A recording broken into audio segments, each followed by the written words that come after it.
कर्म. कर्म म्हणजे काय?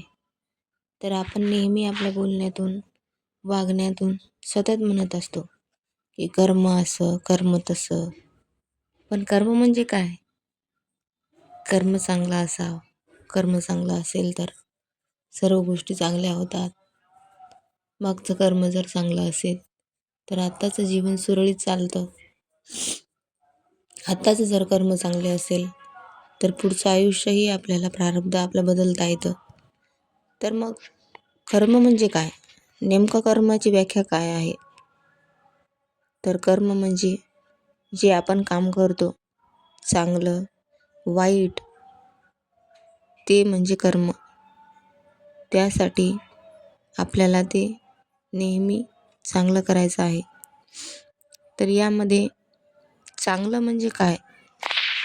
तर कोणाला वाईट न बोलणं, कोणाचं मन न दुखवणं, कोणाचंही मन न दुखवता आपलं आपल्या बोलण्यातून, आपल्या वागण्यातून, आपल्या कृतीतून, कोणतीही गोष्टीतून समोरच्या माणसाचं मन दुखणार नाही, त्याला चांगलं कर्म म्हणतात.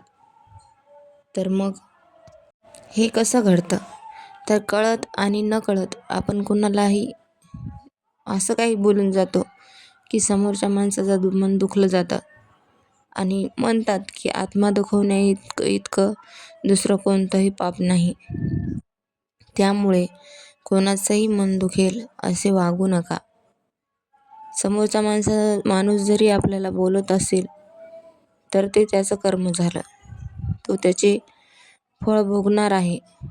पण आपण आपलं कर्म सोडायचं नाही.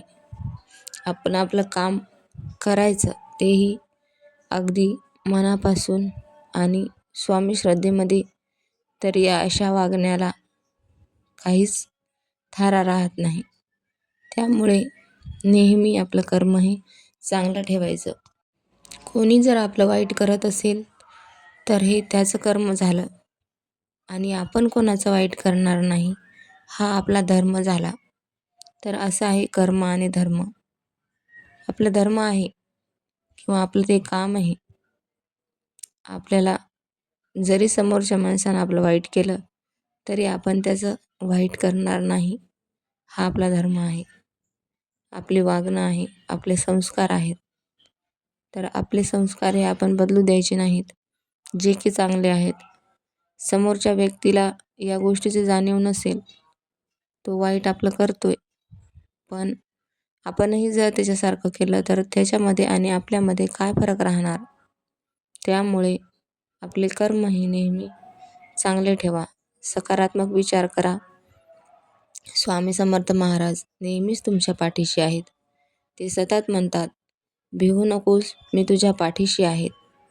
तसेच शिवहर शंकर नमामि शंकर, शिवशंकर शंभो, हे गिरिजापती भवानी शंकर, शिवशंकर शंभो.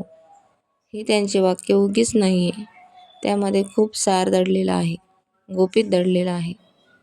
तर असाच आपल्याला प्रवास हा चालू ठेवायचा आहे, जेणे की असे विविध गोष्टीवर आपण बोलणार आहोत, ज्यामुळे आपल्याला प्रत्येक मार्ग हा सुलभ आणि सुभग होणार आहे.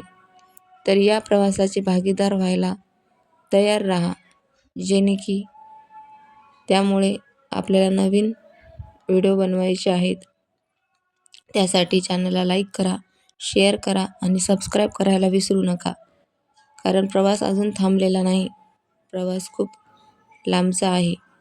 तर या प्रवासाचे भागीदार होण्यासाठी आमच्या चॅनलला कमेंट करा. श्री स्वामी समर्थ. जय जय स्वामी समर्थ.